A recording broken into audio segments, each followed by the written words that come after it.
I was sent this piece, and I'm not going to add anything to it.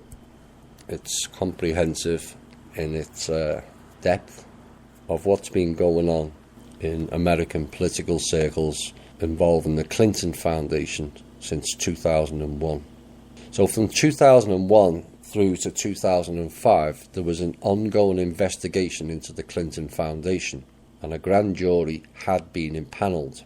Governments from around the world had donated to the charity, in inverted commas, yet from 2001 to 2003, none of those donations from the various governments to the Clinton Foundation were declared. None. Now, you would think that an honest investigator would be able to figure all this out. Guess who took over the investigation in 2005? James Comey. Coincidence?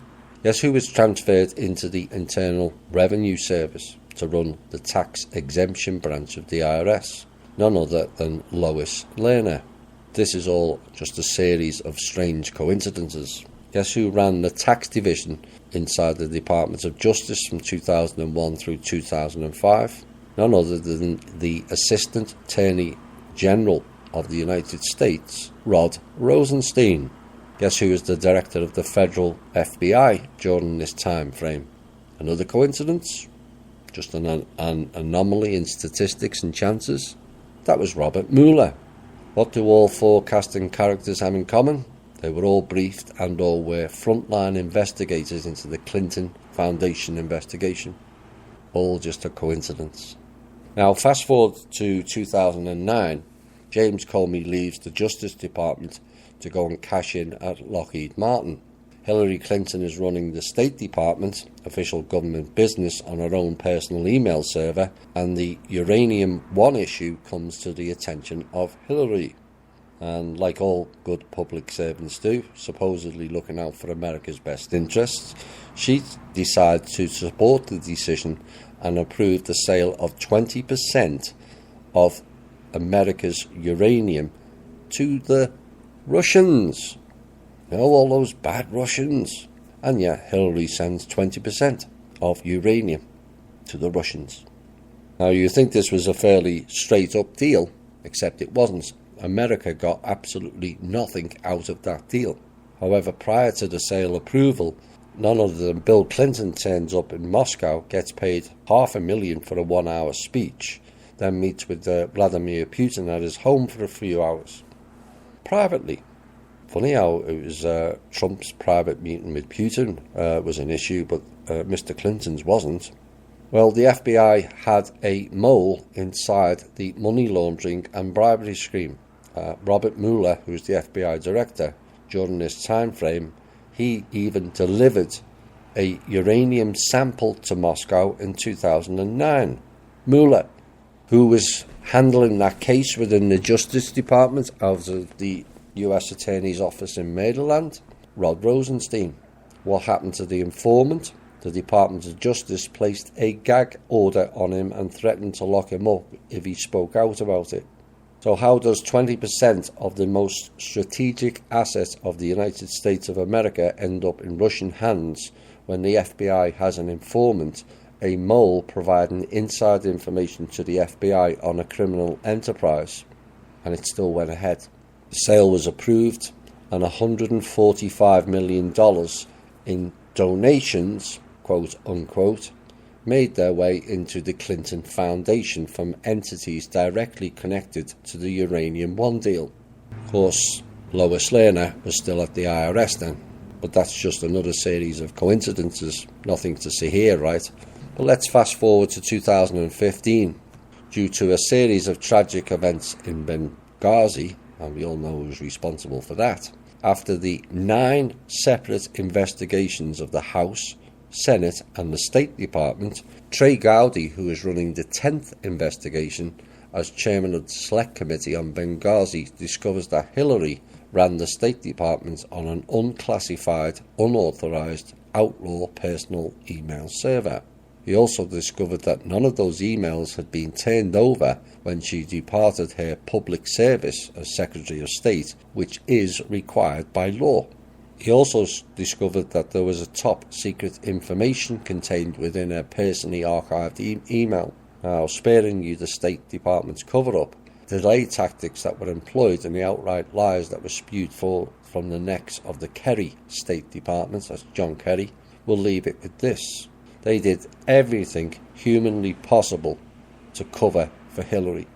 Now, this is all rather amazing stuff, but guess who became the FBI director in 2013? Yet again, that name pops up again, James Comey, who secured 17 no-bid contracts for his employer Lockheed Martin with the State Department and was rewarded with a $6 million thank you present when he departed his employer.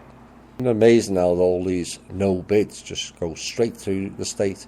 And now he's the FBI director in charge of the Clinton email investigation after, of course, his FBI investigates the Lois Lerner matter at the IRS and he exonerates her. Nope, no crimes there. In April 2016, Comey drafts an exoneration letter of Hillary Rodham Clinton. Meanwhile, the DOJ is handing out immunity deals like candy. They didn't even convene a grand jury. Mr. Comey stepped out into the cameras of an awaiting press conference on July the 8th of 2016 and exonerates Hillary from any wrongdoing. See a pattern here? It just goes on and on. Rosenstein becomes Assistant Attorney General. Comey gets fired based upon a letter by Rosenstein. Comey leaks government information to the press. Mueller is assigned to the Russian investigations sham by Rosenstein to provide cover for decades of malfeasance within the FBI and DOJ, and the story rolls on. Visa abuse, political espionage, pick a crime, any crime, chances are this group and a few others did it. All the same players, all compromised and all conflicted, all working fervently to not go to jail themselves, and all connected in one way or another to the Clintons. How many lives have these two destroyed? As of this writing, the Clinton Foundation, in its 20-plus years of operation of being the largest international charity fraud in the history of mankind, has never been audited by the IRS. Let us also not forget that Comey's brother works for the DLA Piper, the law firm that does the Clinton Foundation taxes, and the person that is the common denominator to all the crimes above and is still doing her evil escape legal manoeuvres at the top of the three-letter US agencies. Yes, that will be Hillary Clinton. Now, who is Lisa Barsoomian? Well, let's look at her background. She was an attorney that graduated from Georgetown Law and is a protege of James Comey and Robert Mueller. Names again. Barsoomian, with her boss, Craig Lawrence, represented Bill Clinton in 1998, and Lawrence also represented Mueller 3 times, Comey 5 times, Barack Obama 45 times, Kathleen Sebelius 56 times, Bill Clinton 40 times, and Hillary Clinton 17 times between 1998 and 2017 in lawsuits. Barsoomian herself represented the FBI at least 5 times. So you're saying, well, who is this Barsoomian? Who cares about the work history of Barsoomian woman? Well, apparently someone does, because someone out there cares so much that they've purged all Barsoomian court documents for her Clinton representation in Hamburg versus Clinton in 1998 and its appeal in 1999 from the DC District and Appeals Court dockets. Someone also out there cares so much that even the internet has been purged of all information pertaining to Barsoomian. Historically, this indicates that the individual is a protected CIA operative. Additionally, Lisa Barsoomian has specialized in opposing Freedom of Information Act requests on behalf of the intelligence community. Although she's been involved in hundreds of cases representing the DC Office of U.S. Attorney, her email address is lisabarsoomian@nih.government. The NIH stands for National Institute of Health. Now, this is a tactic that's routinely used by the CIA to protect an operative by using another government organization to shield their activities. it's a cover, so big deal, right? No, wrong. What does one more attorney with the ties to the US intelligence community really matter?